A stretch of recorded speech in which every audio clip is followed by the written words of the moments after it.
राधे राधे बच्चों, इस वाले वीडियो में मैं डिस्कस करने वाला हूं रे डायग्राम बाय कॉन्वेक्स मिरर। तो आपको शायद पता ही हो, कॉन्वेक्स मिरर के केस में दो ही रे डायग्राम होता है। पहला क्या है, जब हम ऑब्जेक्ट को इन्फिनिटी पर प्लेस करते हैं, और दूसरा जब हम ऑब्जेक्ट को between infinity and P place करते हैं। चलिए पहले रे डायग्राम की तरफ हम बढ़ते हैं।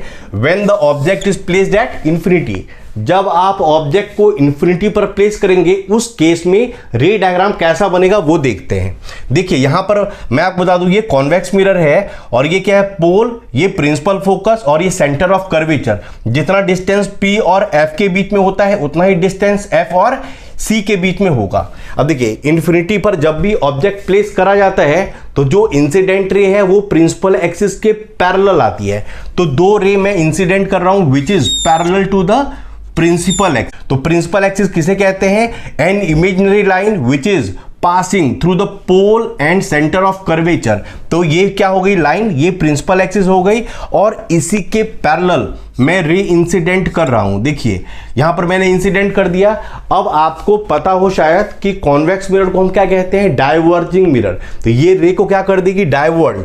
तो आपको करना क्या है, ये वाला जो पॉइंट है और जो F, इसको आप स्केल पे रख देना, इधर स्ट्रेट लाइन ऐसे बना देना, ऐसे एरो डाल के, और फिर ये ऐसे आप पास करना। और दूसरा फिर स्केल पे आप ये वाला पॉइंट और F को रखोगे और इधर स्ट्रेट लाइन और फिर इधर ऐसे डॉटेड लाइन पास कर देना। और यहां पर एरो जरूर लगाना, अगर आप एरो नहीं लगाओगे तो मार्क्स कट जाएगा। तो एरो लगाना बहुत इंपॉर्टेंट है।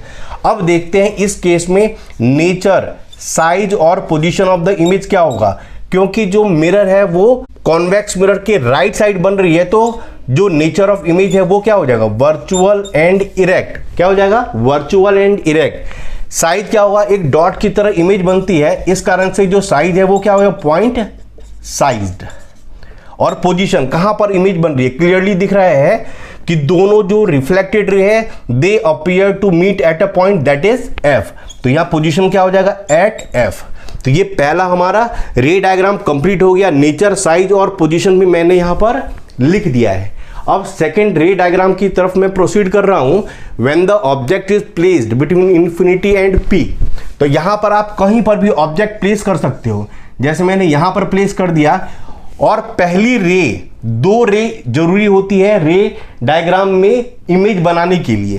तो जो पहली रे है वो आप प्रिंसिपल एक्सिस के पैरेलल ही ले आना। सेम इसी के तरह यहां पर भी जो रे है वो ऐसे चली जाएगी और जब उसको आप बैकवर्ड प्रोड्यूस करोगे तो वो F से पास करेगी। ठीक है ना, पहली रे तो ऐसे वाली ही बन गई। और सेकंड में क्या करोगे, ऑब्जेक्ट का ऊपर वाला पॉइंट और C, इन दोनों को आप स्केल से ज्वाइन कर देना और मिरर के लेफ्ट साइड स्ट्रेट लाइन और राइट साइड आप डॉटेड लाइन ऐसे पास करना। सही है ना, एकदम स्ट्रेट लाइन पास करना। इधर यहां से क्या हो जाएगा, ये स्ट्रेट लाइन, इधर डॉटेड लाइन, और यहां पर ये ऐसे जाएगी और ऐसे ही वापस आ जाएगी। दोनों जो रिफ्लेक्टेड रे, जो यहां पर ऐसा लग रहा है कि ये दोनों रे कहां पर मिल रही है, तो इस पॉइंट पर। तो ये आपकी जो मैंने ये बनाया है ये क्या हो गई, इमेज। तो इसका नेचर क्या हो जाएगा, सेम वैसे ही नेचर हो जाएगा वर्चुअल एंड इरेक्ट। साइज क्या हो जाएगा, देखिए ये है ऑब्जेक्ट और ये है इमेज, इससे छोटी इमेज बन रही है तो आप साइज क्या लिखेंगे, डिमिनिश्ड। और पोजीशन, इमेज कहां पर बन रही है, तो बिटवीन P एंड F। आपको क्लियर नजर आ रहा होगा कि जो इमेज है वो बिटवीन P एंड F बन रही है, तो पोजीशन क्या हो जाएगा, बिटवीन P एंड F। तो कॉन्वेक्स मिरर के जो दो रे डायग्राम थे वो दोनों मैंने इस वीडियो में कवर कर दिया है। उम्मीद है मेरी ये वीडियो आपको बहुत अच्छी लगी होगी। आने वाले टाइम में काफी अच्छे अच्छे वीडियोस मैं आपके लिए लेकर आने वाला हूं जो बोर्ड पॉइंट ऑफ व्यू से बहुत इंपॉर्टेंट है। तो अगर आप न्यू व्यूअर हैं जरूर मेरे चैनल को सब्सक्राइब करें।